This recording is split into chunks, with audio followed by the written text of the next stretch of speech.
వరలక్ష్మి గారు, బ్రీఫ్గా మనం వాలంటీర్స్ విషయం మీద కూడా చర్చిద్దాము. పదే పదే మీ కూటమి మంత్రులు చెప్తా ఉన్నారు వాలంటీర్ల విషయంలో త్వరలోనే వాళ్ళు ఒక పక్క మీరు ఒకటి వాళ్ళకి రావాల్సిన కనీసం గత ప్రభుత్వం ఇచ్చిన 5,000 రూపాయలు గత 2 నెలలుగా వాళ్ళు మీరేం పని చెప్పట్లేదు. పని చెప్పినా చెప్పకపోయినా కానీ ఎంప్లాయీస్ అఫ్కోర్స్ వాళ్ళు ఎంప్లాయీస్ కూడా కాదు, వాలంటీర్స్ అంటున్నారు. అయినా కూడా మీరు ఎంతో కొంత వాళ్ళకి ఇచ్చుంటే ఒక భద్రత ఉండేది. శాలరీ కూడా ఇవ్వకపోవడంతో, పని కూడా అప్పచెప్పకపోవడంతో, ఒక పక్కనేమో ఏం చేయబోతున్నారో చెప్పకపోవడం, క్లారిటీ లేకుండా. బట్ ఒకటైతే చెప్తున్నారు, మేము వాళ్ళకి అన్యాయం చేయము, వాళ్ళకి త్వరలోనే గుడ్ న్యూస్ అంటున్నారు. అలాగే ఎన్నికల హామీలో భాగంగా స్వయంగా చంద్రబాబు నాయుడు గారు చెప్పారు. కాబట్టి రెండోది, ఈరోజు మళ్ళీ కొల్లు రవీంద్ర గారు ఒకనొక సందర్భంలో మాట్లాడుతూ వారికి త్వరలోనే గుడ్ న్యూస్ వస్తుంది అని అంటున్నారు. ఎప్పుడు త్వరలో అంటే దాని టైం పీరియడ్ కనపట్లేదు. రెండో పాయింట్, ఆయన మాట్లాడిన మాటలు ఇప్పుడున్నటువంటి వాలంటీర్లుగా లేదంటే తీసేసిన వాలంటీర్లకు చెప్పారో తెలియదు. ఏమన్నారనంటే అన్యాయంగా వారి చేత రాజీనామా చేయించారు, వాళ్ళు పొట్టగొట్టారని చెబుతూ, అయినా కూడా కంగారు పడాల్సిన అవసరం లేదు, డిఎస్సి అంటారు. డిఎస్సి అనేది అదొక రిక్రూట్మెంట్ ప్రాసెస్. దానికి వాలంటీర్లకి జాబులు ఎలా ఇస్తారు? వాళ్ళు ఎలిజిబుల్ అవ్వాలి కదా. సరే, ఆయన అన్నిటి కలిపేశారు. రెండోది, స్కిల్ సెన్సెస్ చేస్తున్నాము, అలాగే స్కిల్ డెవలప్మెంట్ ఎలాగో ఉంది కాబట్టి దాంట్లో వీళ్ళని ఇంక్లూడ్ చేస్తాము, దాని ద్వారా వాళ్ళ స్కిల్స్ పెంచుతాము, ఖచ్చితంగా వాళ్ళకి ఎంప్లాయ్మెంట్ కల్పిస్తాం. అంటే ఇక్కడ ఇండైరెక్ట్గా వాలంటీర్స్ని వేరే రకంగా ఉపయోగించుకుంటారనా, లేదంటే వాలంటీర్లుగా కొనసాగుతూనే వాళ్ళకి స్కిల్స్ డెవలప్ చేస్తారనా, కొద్ది క్లారిటీ మిస్ అయింది. బట్ త్వరలోనే గుడ్ న్యూస్ వింటారు అంటే అది కొంత ఊరట కలిగించే అంశం. మీకేమన్నా క్లారిటీ? యాక్చువల్గా అండి, ఎలక్షన్ ముందు కూడా చంద్రబాబు నాయుడు గారు ఆ రోజు చెప్పారు, దగ్గర ఒక 60,000 మందిని యాక్చువల్గా అందరినీ వాలంటరీగా వాళ్ళందరినీ రిజైన్ చేయమని చాలా ఫోర్స్ చేశారు. మనం ఒక డిబేట్ లో కూడా మనం మాట్లాడుకున్నామండి, గుర్తుందో లేదో. శ్రీనివాస్ రెడ్డి గారు అని ఒక అతను వచ్చారు, మేమే వాళ్ళందరినీ పిలిచి జగన్మోహన్ రెడ్డి గారి మీద ఎవరికి ప్రేమ ఉందో వాళ్ళంతా రిజైన్ చేయండి అని ఆ రోజు డిస్కషన్ వచ్చింది. అవునండి, చెప్పిండ్రు. అయితే చాలా మందికి ఏంటంటే, సరే మీరు చెప్పినట్టు నిజంగా అండి, ఒక ఎంప్లాయ్మెంట్ ఉంది, దానికోసం నమ్ముతున్నారు. అఫ్ కోర్స్ ఆ రోజు వాలంటరీగా వాళ్ళు ప్రజలకి ఏం చేశారో, దాన్ని ఎందుకోసం పెట్టుకున్నారో ఇదంతా అందరికీ తెలిసిన నగ్న సత్యం ఇది. అంటే నాయకులు, ఇప్పుడు వైఎస్ఆర్సీపీలో ఉన్న నాయకులు చెప్పే ఒకే ఒక మాట, బికాస్ ఆఫ్ వాలంటీర్స్ మేము అసలు దృష్టిలోనే లేమండి, వాళ్ళ ప్రజల దృష్టిలోనే లేము అని చెప్పి ఎవరైతే వాళ్ళే వ్యతిరేకించారో, అందుకని దాంట్లో భాగంగా కూడా వాలంటీర్స్ ని ఎలక్షన్ ముందు రిజైన్ చేయించాలని బలవంతంగా రిజైన్ చేయించారు. ఎందుకంటే అండి, ఊకుమ్మడిగా ఏం చేశారంటే, రాష్ట్రంలో ఉన్న వైఎస్ఆర్సీపీ నాయకులందరూ, సెకండ్ గ్రేడ్ అనుకోండి, దాని కింద ఉన్న నాయకులందరూ ఏం చేశారంటే, 5 సంవత్సరాలు ఓన్లీ వాలంటీర్స్ ని పెట్టుకొని వాళ్ళందరూ డేటా తీసుకొచ్చుకుంటూ, మీరేదో బటన్ నొక్కుడు చేస్తా వాళ్ళు పెన్షన్ ఏదో పంచుతా ఉన్నారు కాబట్టి మమ్మల్ని ఊర్లలో ప్రజలు ఎవరు లెక్క చేయలేదు, మాకు చాలా ఇబ్బందిగా ఉంది అంటే హడావిడిగా వాళ్ళు రిజైన్ చేయించే క్రమంలో చంద్రబాబు నాయుడు గారు ఒకటే చెప్పారు, మీరేదో ప్రభుత్వ ఒత్తిళ్ళకి లోనైపోయి మీరు రిజైన్ చేసేసి అది చెయ్యాల్సిన అవసరం లేదు, మా మీద నమ్మకం ఉంటే మీరు ఉంటే మిమ్మల్ని తర్వాత మేము 10,000 జీతం ఇచ్చి మేము ఏదైనా కంటిన్యూ చేస్తామని. ఇప్పుడున్న ప్రాసెస్ అండి, నాకు తెలిసి half of the members already resign చేసేసారు. 3,000 అబోవ్నే చేశారు మనకి తెలిసింది. ఇప్పుడు ఏంటంటే అండి, 90,000 ఇప్పుడు వరకు సార్ యాక్చువల్గా ఏంటంటే, ఇప్పటి వరకు ఏమనింది, వాలంటీర్స్ లేకపోతే పెన్షన్ ఎవరికి రాదు అనేది పెద్ద ఎత్తున ప్రచారం చేశారు ఆ రోజు. సో ఆ పెన్షన్ ని సక్సెస్ఫుల్ గా సచివాలయ ఎంప్లాయీస్ తో దాన్ని ఫుల్ఫిల్ చేస్తున్నారు యాక్చువల్ గా. సో మనల్ని నమ్ముకొని ఉన్న ఈ వాలంటీర్స్ ని ఈ వాలంటీర్ గా కాకుండా కూడా వాళ్ళు ఇంకా స్కిల్ డెవలప్మెంట్ గా కొంచెం వాళ్ళకి అందరికి ఒక చాలా మందికి లేదు కదండి, జస్ట్ ఇంట్లో ఉండి ఏదో చేస్తున్న వాళ్ళు చాలా మంది ఉన్నారు. వాళ్ళకి కూడా ఏదో ఒక ట్రైనింగ్ ఇచ్చి వాళ్ళని వివిధ దాంట్లో తీసుకోవాలనేది ఒక విధానంగా ప్రభుత్వం ఆలోచిస్తుంది. దానికోసంగా వాళ్ళకి ఏం చేస్తే బాగుంటుంది, ఓన్లీ అన్నెసరిగా ఓన్లీ ఒక పెన్షన్ సప్లై విధానానికే వాడుకోకుండా వాళ్ళని ప్రజలకి ఇంకా వేరే విధంగా ఎట్లా వినియోగించుకోవాలి, వీటి సంగతి అది పరిశీలిస్తున్నారండి. రెండోది, మీరు అన్నారు జీతం ఇవ్వట్లేదు అనేసి. చంద్రబాబు నాయుడు గారు పెన్షన్లలో కూడా అండి ఏప్రిల్ నుంచి కూడా ఇస్తానన్న పెన్షన్ ని కూడా యాడ్ చేసి ఇచ్చారు కదా, మీరు అది కూడా మర్చిపోకూడదు. రేపు ఎవరైతే ఈ వాలంటీర్స్ అనుకుంటున్నారో వాళ్ళకి సంబంధించిన దాంట్లో రిక్రూట్ చేసి బాబు గారు ఆ విధంగా కూడా ఆలోచించి వాళ్ళకి న్యాయం చేస్తారని మేము అనుకుంటున్నాము. ఓకే ఓకే వరలక్ష్మి గారు, మంచిదే, ఇది మంచిదే. ఆ రకంగా ఇస్తే రైట్. మనకి ఎక్కువ సమయం లేదు. బాజీ గారు, ఇక్కడ ఏదైతే వరలక్ష్మి గారు అన్నారో మరి ఆల్రెడీ ఏరియర్స్ కూడా కల్పిస్తారో లేదో తెలియదు, కానీ అనేక సందర్భాల్లో వాలంటీర్ల ప్రస్తావన వచ్చినప్పుడు కూటమి మంత్రులు కానీ నాయకులు కానీ చెప్పింది ఏంటంటే ఈ 2 నెలల నుంచి వాళ్ళకి జీతాలు రాకపోవడం కూడా జగన్మోహన్ రెడ్డి యొక్క శాపమేది. ఎందుకంటే గత ఆగస్టులో వాళ్ళని రెన్యువల్ చేయలేదు. రెన్యువల్ చేయకపోవడం మూలంగానే శాలరీ ఇవ్వలేదు అంటున్నారు. అది ఎంతవరకు కరెక్ట్ నాకు తెలియదు. ఎందుకంటే మరి అది రెన్యువల్ 1 ఇయర్కా, 1 ఇయర్కి అయితే మరి ఆగస్టు టు ఆగస్ట్ అన్నప్పుడు మరి జూలై శాలరీ ఇవ్వాలి కదా. ఇది నాలాంటి వాడు ఖచ్చితంగా రైజ్ చేస్తాడు. ఇది కొంత అక్కడ యాంబిగ్విటీ ఉంది. మీ అబ్జర్వేషన్ ఏంటి సార్? వాలంటీర్ల విషయంలో న్యాయం జరుగుతుందనే అవకాశం ఎంతవరకు ఉంది? మాకున్న అనుమానాలు ఏంటంటే ఇప్పుడున్న కూటమి ప్రభుత్వంలో ముఖ్యంగా చంద్రబాబు నాయుడు గారు ఈ వాలంటీర్లందరినీ ఉంచుతారా, కొత్త బ్యాచ్ని దించుతారా అనేది ఒక అనుమానం. మా డిమాండ్ ఏంటంటే పాపం వాళ్ళు చిన్న వాళ్ళు, చదువుకున్న వాళ్ళు ఉన్నారు, పెద్ద చదువులు చదివిన వాళ్ళు ఉన్నారు. వాళ్ళు ఎంతో ఆశపడి ఏదో ప్రభుత్వ సేవ అనే ఆశతోటి వచ్చారు. దాంట్లో చాలా మంది సుమారు 1,00,000 మంది రిజైన్ చేశారు. దాంట్లో వైసీపీ సానుభూతి పరులు ఉండొచ్చు, రకరకాల పార్టీల సానుభూతి పరులు ఉండొచ్చు. ఈవేళ ఏంటంటే పెద్ద నాయకులే నిన్న ఒక పార్టీలో ఉండి ఇవాళ ఇంకొక పార్టీలో జంప్ అయితే టికెట్లు ఇచ్చి మినిస్టర్ల పదవులు ఇస్తున్న రోజుల్లో పాపం వాలంటీర్లు ఏదో మరి కొంచెం ఆ ఒత్తిళ్లకు లోబడి ఏదో ఒక పార్టీకి సానుభూతిగా ఉన్నంత మాత్రాన వాళ్ళని పక్కకు తోసేయకుండా ఎవరైతే వాలంటీర్లు ఇప్పటి వరకు కూడా పనిచేశారో వాళ్ళందరికీ కూడా మరి ఉపాధి కల్పించాలని చెప్పేసి ప్రధానంగా మా డిమాండ్. మరి మంత్రి గారు రవీంద్ర గారు మాటలతో అర్థమవుతుంది ఏంటంటే స్కిల్ డెవలప్మెంట్ లో చేస్తామంటే వాళ్ళకి ఏదైనా పని నేర్పుతారా, వేరే స్కిల్స్ నేర్పుతారా, లేదా కంప్యూటర్ కోర్సులు నేర్పించి ఎక్కడ ఉన్న ఆఫీసుల్లో పెడతారా అనేది అనుమానాలు కలుగుతా ఉన్నాయి. కాబట్టి ఏంటంటే దీని మీద ప్రభుత్వం స్పష్టత ఇవ్వాల్సిన అవసరం ఉంది. ఇవి వాలంటీర్లని అదే సేవలకు వినియోగిస్తారా, కొత్త వాళ్ళు పెడతారా, వీళ్ళనే వాడుకుంటారా ఏంటనే, అందులో 10,000 రూపాయలు జీతం ఇస్తారని చెప్పేసి చంద్రబాబు నాయుడు గారు ప్రచారం చేశారు అనేక చోట్ల. మరి 10,000 జీతం ఇప్పుడు వాళ్ళు కనుక తీసుకుంటే కనుక ఇప్పుడు వరకు వాళ్ళు ఈ 2 నెలల కాలం కానీ 3 నెలల కాలం కానీ ఆ జీతంతో కూడా 10,000 చొప్పున కలిపి పే చేసి అందరినీ కూడా రిక్రూట్ చేసుకోవాలని చెప్పేసి మా డిమాండ్. రైట్ సార్, బాగా చెప్పారు. లక్ష్మణ్ గారు, ఒకటి యాంబిగ్విటీ, ఈరోజు రవీంద్ర గారు మాట్లాడిన దాంట్లో కూడా క్లారిటీ రాలేదు. ఆయన తీసేసిన వాలంటీర్ల గురించి మాట్లాడారా, లేదంటే కనుక ఉన్న వాళ్ళని కంటిన్యూ చేస్తాము అలాగే స్కిల్స్ కూడా ఎంపవర్ చేస్తాం అన్నది అదొకటి మిస్ అయింది. బట్ త్వరలోనే వాళ్ళు ఒక గుడ్ న్యూస్ వినబోతున్నారు అన్నారు, అంతవరకు సంతోషం. ఇకపోతే ఏదైతే కూటమి ప్రభుత్వం అంటుందో నేను దాంట్లో కూడా కొంత విభేదిస్తాను. వాలంటీర్లు లేకపోయినా కానీ ఎస్ సక్సెస్ఫుల్గా మొదటి 2 రోజుల్లోనే మొదటి రోజే 95% అబవ్ పెన్షన్లు పంపిణీ చేస్తున్నారు ఉన్నటువంటి సచివాలయ వ్యవస్థ ద్వారా, కాదంట్ల. కానీ నేను విన్నది అన్అఫీషియల్గా కొంతమంది నాకు పర్సనల్గా చెప్పింది, ఎవరైతే ఈ పెన్షన్ల పంపిణీలో కూడా లోకల్గా ఉన్న అప్పటి వరకు పనిచేసిన వాలంటీర్లు చాలా సహకరిస్తున్నారట, హెల్ప్ చేస్తున్నారంట. అంటే వాళ్ళకైతే కానీ కొట్టిన పిండి 50 కుటుంబాలే కాబట్టి పెద్ద దూరాలు కూడా ఉండవు, కాబట్టి ఐడెంటిఫై చేయడం ఈజీ అనేది, అంటే వాళ్ళ పేర్లు కానీ వాళ్ళ అడ్రస్లు కానీ. ఇది నేను అన్ని చోట్ల జరుగుతుందని నేను అంటలేదు,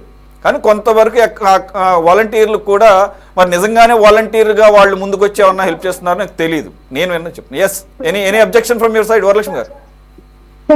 సురేష్ గారు, నేను లాస్ట్ 2 times పెన్షన్ పంపిణీ టైంలో నేను ఉన్నాను సార్. యాక్చువల్ గా సచివాలయ ఉద్యోగులు లోకల్ మేమంతా కూడా వాలంటీర్గా మేము అంతే ఉన్నాం, కానీ ఇక్కడ వాలంటీర్స్ వచ్చి వాళ్ళ తీసుకునేది అనేది మాత్రం, అంటే నేను పర్సనల్ గా ఇన్వాల్వ్ అయ్యాను కాబట్టి నేను చూసానండి. ఎవరైనా వాళ్ళు ఇంట్రెస్ట్ ఉండి చేశారేమో కానీ వాళ్ళదైతే ఎవరు తీసుకోవట్లేదు. అర్లీ మార్నింగ్ యాక్చువల్ గా 2-3 ఎంప్లాయీస్ ఎందుకంటే మాకు మళ్ళా ఇది ఎక్కడైనా అంటే అది ఆన్లైన్ కదండి, ఏదన్నా మళ్ళా అయిపోతుందేమో అన్నట్టు వస్తున్నారు. కానీ నాకైతే నేను చూసిన ఆల్మోస్ట్ అండి, నేను ఒక మండలం లెవెల్లో చూస్తున్నాను కదా, ఎవరు వాలంటీర్స్ అయితే ఎవరు యూజ్ చేసుకోలేదు. అది వాళ్ళకై వాళ్ళు ఇష్టపూర్వకంగా చేసినా కానీ దట్స్ ఎ గుడ్ గెస్చర్. అదే దాంట్లో తప్పు పట్టాల్సిన అవసరం లేదు. అందులో పెద్ద మాత్రం అండి సచివాలయ ఉద్యోగాల సపోర్ట్ తో చాలా సక్సెస్ఫుల్ గా మాత్రం ఈ 2 నెలలు కూడా మేము చూసాం కాబట్టి పర్సనల్ గా చెప్తున్నాను నేను మీకు ఒకసారి. Okay right. మేబీ నేను విన్న 1 or 2 ఎగ్జాంపుల్స్ అక్కడ ఎక్సెప్షనల్ గా వాళ్ళు ఏమన్నా ఇంట్రెస్ట్ తో వాళ్ళు చేసి ఉండొచ్చు. బట్ దాన్ని కూడా స్వాగతించు, తప్పేం లేదు. లక్ష్మణ్ గారు మీ అబ్జర్వేషన్ సార్. వాలంటీర్లు వాళ్ళకి అభద్రతా భావం అయితే వచ్చేసింది. సరే వెళ్ళిపోయిన వాళ్ళు వెళ్ళిపోయినారు, వాళ్ళు ఏదైనా వేరే దారులు చూసుకుంటున్నారేమో తెలియదు. రిజైన్ చేసిన వాళ్ళు ఉన్న వాళ్ళు కూడా మరి ఈ వ్యవస్థ కొనసాగిస్తారా కొనసాగించరా, మాకు 5,000 బదులు 10,000 జీతం ఇస్తామన్నారు, ఏం పని మనకు నిజంగా జరుగుతుందా అనే సందేహంలో ఉన్నారు. ఎందుకంటే ఇప్పటి వరకు ఎలాంటి క్లారిటీ ఇవ్వలేదు, వాళ్ళను ఉపయోగించడము లేదు, పక్కన పెట్టి ఉన్నారు. అందువలన వాళ్ళకి అభద్రతా భావం ఏర్పడి ఏం చేస్తారు, పెన్షన్లు పంపిణీ చేస్తున్నప్పుడు వారి అనధికారంగా అయినా సహకరిస్తాము, మనకేమన్నా రేపు మళ్ళీ కంటిన్యూ చేస్తారేమో అని ఉన్నవాళ్ళు, అలాగే రిజైన్ చేసిన వాళ్ళు కూడా అరే తప్పు చేశాము, ఈ ప్రభుత్వం రాదనుకున్నాం వచ్చింది కాబట్టి మళ్ళీ ఏదో వీళ్ళు రిక్వెస్ట్ చేసుకుంటే తీసుకుంటారేమో, సహకరిద్దామని సహకరిస్తూ ఉండొచ్చేమో అనుకుంటున్నాను నేను. ఏది ఏమైనా ఇప్పుడు కొత్త విషయం ఏంటి, స్కిల్ డెవలప్మెంట్ లో ఒక కొత్త శిక్షణ ఇస్తాము అన్నారు. శిక్షణ ఇస్తాము అన్నప్పుడు స్కిల్ డెవలప్మెంట్ అనేది శిక్షణ వాలంటీర్ వ్యవస్థే కాదు, అక్కడ స్కిల్ అన్నది వాళ్ళ యొక్క వృత్తుల మీద వాళ్ళు ఆధారపడి వాళ్ళు బతకడానికి వీలుగా, ఇదిగో నువ్వు కంప్యూటర్ ఏమి ఎన్నుకుంటావా, అకౌంట్స్ ఎన్నుకుంటావా, లేకపోతే ఏదైనా మెకానికల్ సైడ్ ఎన్నుకుంటావా, ఇంకోటి ఎన్నుకుంటావా అనేటువంటిది వాళ్ళ యొక్క అభ్యర్థుల ఇష్ట ప్రకారము వాళ్ళ దగ్గర ఉన్న కోర్సులను వాళ్ళకి అప్పగించి వాళ్ళని తీసుకొచ్చి తయారు చేస్తే వాడు బయటికి వెళ్ళి సొంతంగా బతుకుతాడు అన్నదే తప్ప వాళ్ళని తీసుకెళ్లి గవర్నమెంట్ ఉద్యోగాలు ఇస్తాం వాళ్ళు కొని కాదు, నాకున్న అవగాహన మీద.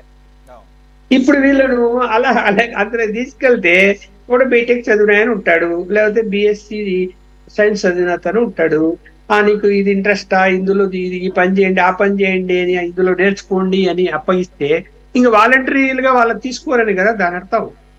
ఇక్కడ వాలంటరీగా తీసుకోవాలంటే ఏం చేయాలా, వాలంటరీ వ్యవస్థ మీద వాళ్ళకి ఒకవేళ అవగాహన లేదనో 5 ఏళ్ల ముందు 4 ఏళ్ల ముంచో వాళ్ళు పనిచేస్తున్నా 3 ఏళ్ల నుంచి పనిచేసే వాళ్ళు ఉంటారు, 2 ఏళ్ల నుంచి పనిచేసే వాళ్ళు ఉంటారు, వాళ్ళకి పూర్తి అవగాహన ఉంది ఎక్కడ వాళ్ళకి ఏం పని అప్పగించారో ఆ పని విషయంలో.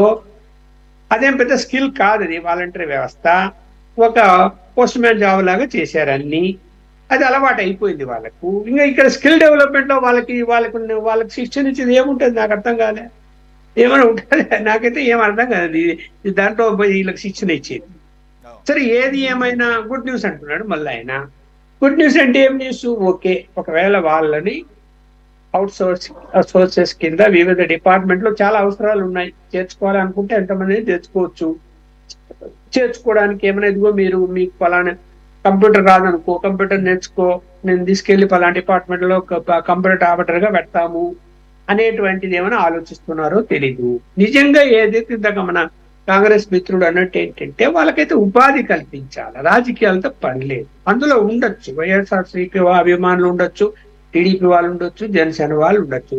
అయితే వాళ్ళు దుష్ప్రచారం ఏం చేశారు, వీళ్ళంతా మా కార్యకర్తలు అన్నట్టు అటు జగన్మోహన్ రెడ్డే ప్రచారం చేశాడు అనవసరంగా, అంతా మా వాళ్ళే అని. మిగతా వాళ్ళ నాయకులు కూడా చేశారు, వాళ్ళ మీద వాళ్ళకి ఒక ముద్ర వేసి కూర్చోబెట్టారు. వాళ్ళు ఎలా బతుకుతారు అలా ముద్ర వేసి కూర్చోబెడితే? ఇప్పుడు ఏ విధంగా వాళ్ళని వీళ్ళు ఇప్పుడు వీళ్ళకి అపనమ్మకం, అమ్మ ఆయన వైఎస్ఆర్టీపీ వాడు భక్తుడేమో జగన్మోహన్ రెడ్డికి, మనం ఇక్కడ ఏదన్నా డ్యూటీ అప్పగిస్తే వాడేమైనా ఇక్కడ ఉండే విషయాలన్నీ లీక్ చేస్తాడేమో, అన్ని పంపించేస్తాడేమో, అవతల సమాచారం చెప్తారని ఆలోచన చేస్తారా, చేస్తారు కదా. అందువల్ల ఏంటంటే ఈ వ్యవస్థను గాడి పెట్టాలన్న దానికి ఓకే నియమ నిబంధనలు, మళ్ళా ఏమన్నా అందరినీ రిజైన్ చేయమని మళ్ళా రిక్రూట్మెంట్ చేస్తామని చేస్తారా తెలీదు.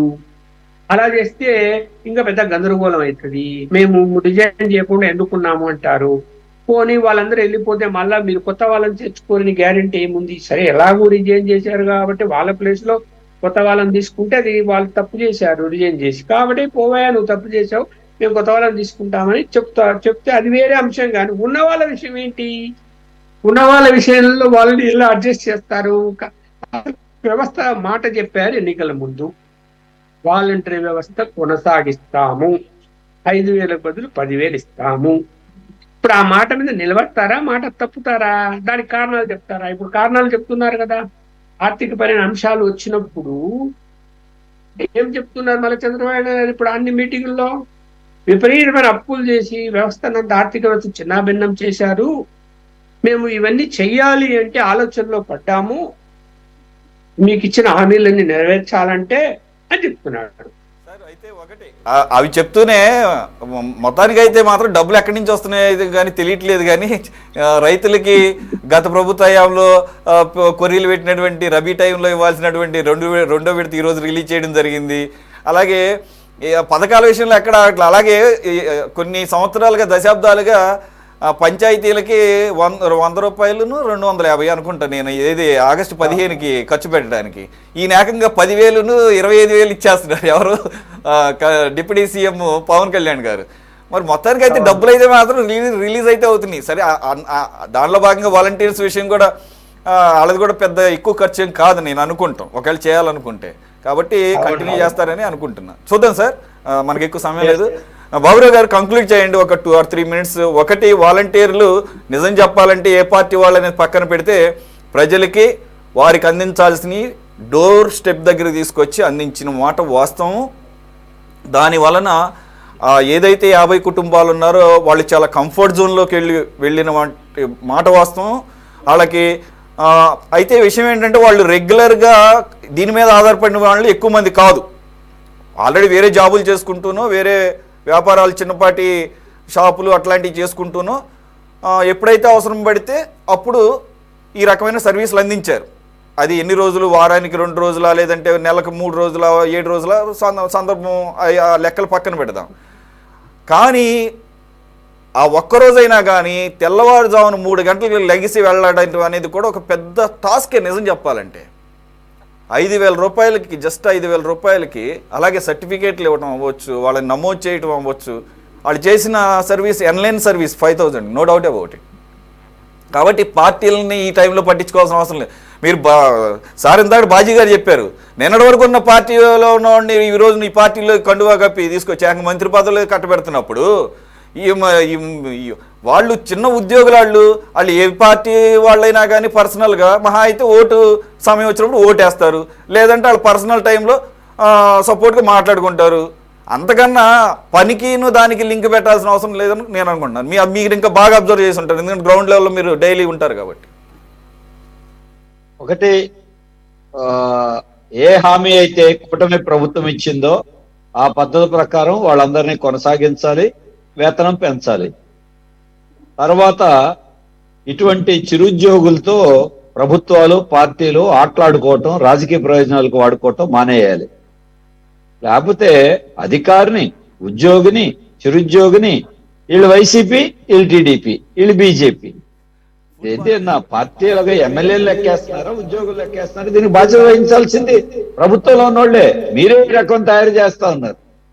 అలాగే ఇంకో తీసుకోవాల్సింది, ఈ సచివాలయ వ్యవస్థని, వాలంటీర్లని ప్రభుత్వం కంట్రోల్ కాదు, స్థానిక సంస్థలకి పోటీగా దీనికి వాడుకోవటం, స్థానిక సంస్థల్ని నిర్వీర్యం చేయటం కాకుండా స్థానిక సంస్థలకి లోబడి వీళ్ళని పనిచేయించేట్టుగా చేయాల్సిన అవసరం తప్పనిసరిగా ఉంది.